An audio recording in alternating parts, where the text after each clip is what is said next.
Hello, everyone. How are you? My name is Amjad Diab. I recently graduated from my PhD from the University of Texas at Austin under the supervision of my professor, Dr. Anka Ferke, who I'm glad she's here. And I'm going to present to you today on the influence of fiber orientation and section geometry on the shear strength of UHPC members. So first off, I'll start with a quick overview on UHPC. UHPC is a novel material which focused on the removal of coarse aggregates and the inclusion of relatively high percentages of fiber reinforcement, mostly steel fiber reinforcement with different types, straight or hooked.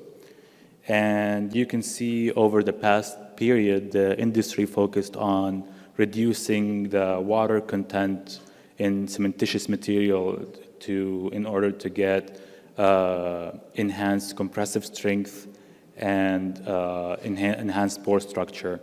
So as you reduce the water-cement ratio, you can get the enhanced pore structure distribution, and you reduce the interfacial transition zone between the aggregates and the cement matrix. Also, with the removal of coarse aggregates, you facilitate enhanced particle packing for UHPC compared to conventional concrete mixes. We can see those properties reflecting on the mechanical behavior of UHPC. So you can see enhanced compressive behavior for UHPC, as you can see here on the left on the top, compared to normal strength concrete, enhanced Young's modulus, and higher early age compressive strength, which can facilitate higher pre-stressing forces as you form UHPC members, which was facilitated in the latest work by Dr. El-Hilou in creating UHPC shear-critical beams. We can also see enhanced tensile response, so in UHPC members, so wherever you see normal strength concrete mixes, you expect a brittle tensile failure, but in the case of UHPC, you can see the failures tend to bridge the cracks, so you actually have strain strengthening behavior where like it keeps giving you tensile response even after cracking. So these properties were very promising in the industry, and it was like lots of applications, structural applications turned toward UHPC, but the major barrier for a further implementation of UHPC was faced with the lack of design guidelines for flexure and shear, which was the motivation for my PhD work to focus more on the shear behavior of UHPC members. So we started looking at the shear resistance mechanisms in UHPC beams.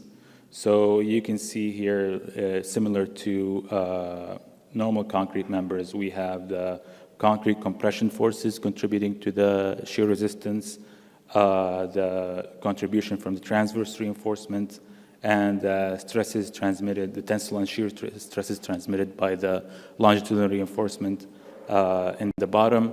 We additionally have the resistance contributed by the fiber reinforcement, which is different than normal concrete mixes.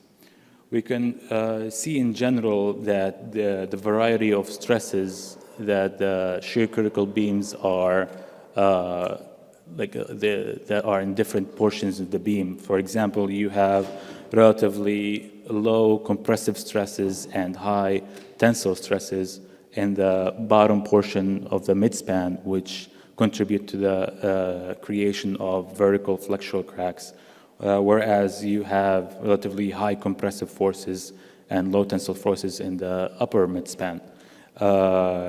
Also, you have these relatively high tensile diagonal stresses in the shear-critical region in those beams, which led us to focus on, which led us to develop the need for creating a finite element model software model to analyze the behavior of these UHPC critical beams. So the first thing we did is we compiled an experimentally measured shear strength database, which was comprised of UHPC shear critical beams from 51 different experimental studies. We took measurements of the pre-stressing in those beams, the transverse reinforcement ratios, the fiber content, and the type of these sections, and also the we took also different measurements in the cross-section of these beams, as you can see here. After compiling that database, we compared their reported shear strength value with shear strength results from equations from different codes, as you can see here. We found out that these results were inconsistent. Each model had different results in reporting the strength of the different beams in that database, which made us to look further into the factors that led to this variance in the results. The thing we focused on first was the fiber reinforcements and their effect on the behavior of shear-critical UHPC beams.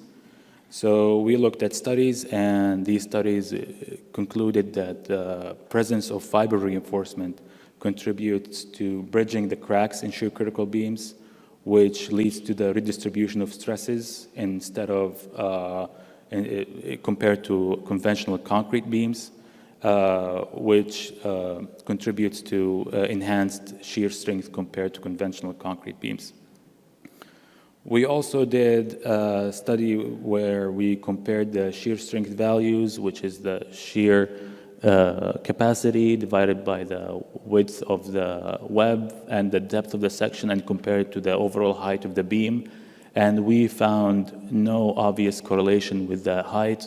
So we concluded that the presence of fiber reinforcement, which leads to bridging the cracks, has a role in reducing the size effect in these shear-critical UHPC beams. We looked at other studies which studied in depth the effect of fiber orientation in these UHPC beams. And these studies pointed out that orientation of these fibers changes as we increase the width of the web, which is known as the wall effect.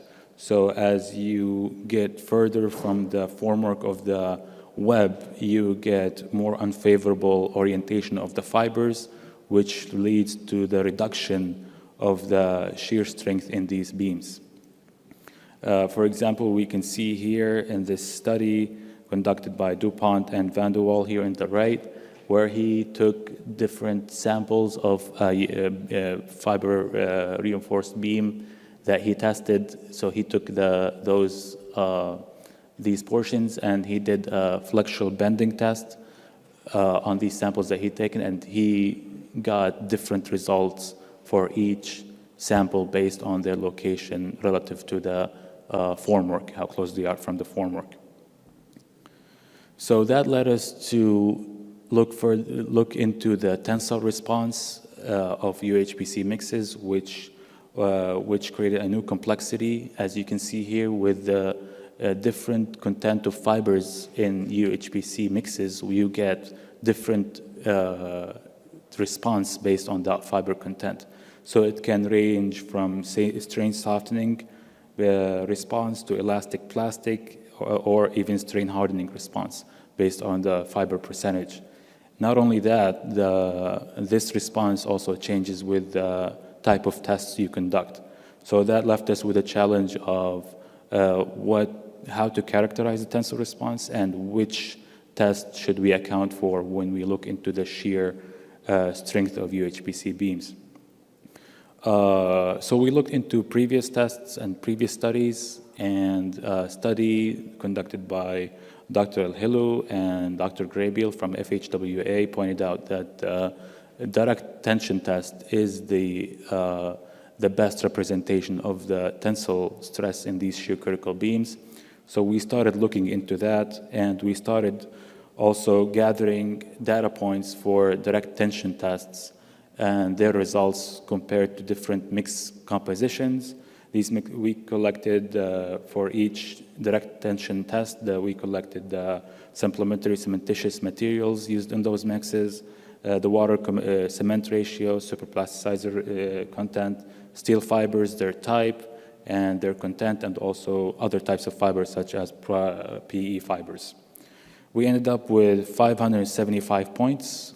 We used machine learning to characterize tensile response. So we divided it into train data set to train our machine learning model, and the test data set to test our model once it's developed. And we headed to develop an artificial neural network where we used the mixed composition that I talked about earlier to find to characterize the tensile response of the UHPC mixes, which included finding out the cracking stress in these mixes, the tensile strength, and the strain at tensile strength. And based on these values, we developed our constitutive model for the UHPC mix that we want to analyze. We arrived to satisfactory results with the machine learning model that we developed, as you can see here, which made us comfortable enough to move to the next portion of our study, which involved developing a finite element model framework to analyze the behavior of UHPC shear-critical members. So for the finite element formulation, we used Vector 2 finite element analysis framework, which uses a hybrid rotating crack model, which is based on the compatibility conditions, including the crack slip of concrete and equilibrium conditions, both at the element level and at the crack level, and analyzing the stresses there and linking the two with constitutive relations developed for UHPC, including the tensile response, which we talked about earlier from the machine learning model, and compressive response, which also we developed for UHPC, including a novel compression softening model that we developed specific for UHPC. In addition to the constitutive model for either mild steel or pre-stressing steel, whatever the type of steel that is used in the UHPC member itself. So jumping to the proposed shear strength model, we addressed the behavior of an element located in the critical shear region in the UHPC beam. We started with the assumption that the shear stresses are constant along the depth of the shear critical region, which we are analyzing for now in the shear critical UHPC beam. And we assumed also that the transverse reinforcement is yielding at the location of failure in the shear critical region. So we started our analysis using our finite element model for different sections for UHPC beams that were tested in literature. And we found out that some of the optimized sections that are currently being used as UHPC members, as the one you can see here on the right down, that it has, the assumption that we made of having constant principal tensile stresses and shear stresses at the critical shear region no longer applies. So we had to analyze the shear stresses along each depth segment of these beams. But due to the difficulty in doing that, we started doing our sensitivity analysis study or calibration for the effect of this transition on the shear strength of UHPC beams. So we did that by gradually decreasing this transition between the flange region and the web. And we indirectly expressed that as the height of the web, which is the area with the least width, to the total height of the section.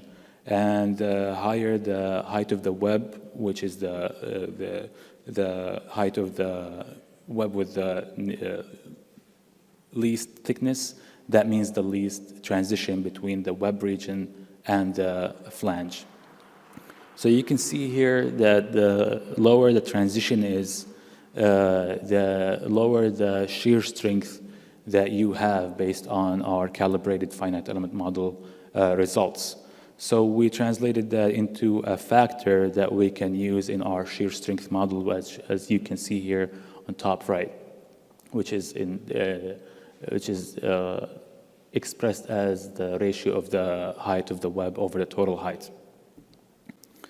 So we use that in our equation, which is similar to the formulation developed by Dr. Benz in the simplified modified compression field theory provisions, and one developed by Dr. Graybiel and Dr. Hillu from FHWA. But we added our own empirically developed factors, which included the shape effect factor that I talked about earlier, and fiber orientation factor, which you can see here down, phi factor, which is also a function of the width of the web, as we talked about earlier, because of the wall effect, and the height of the section.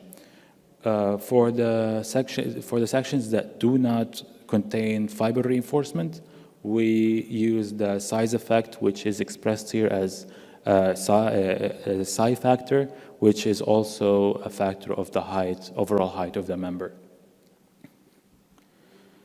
As for the calculation of the critical compressive stresses in these beams, which is expressed as theta, we took the equation also developed by Dr. Graybiel, which is based on the constitutive compatibility relations, where we used it to create our own simplified model to calculate the angle of the compressive stresses, and we came up with the simplified expression you can find here on the bottom right corner of the slide. As for the results, we used this model to compare the model's results with the experimentally reported results in the literature. We found that our model gets reasonably accurate results compared to different sections reported in the literature, including rectangular sections, T sections, I sections, or even optimized sections, where we concluded that our model gives satisfactory results regardless of the shape of the section. We also compared it with UHPC members having transverse reinforcement, and we found that it also gives satisfactory results in estimating the shear strength of these beams. So for conclusions, we concluded that the modified compression field theory provisions is a valid platform for developing the shear strength model for UHPC members.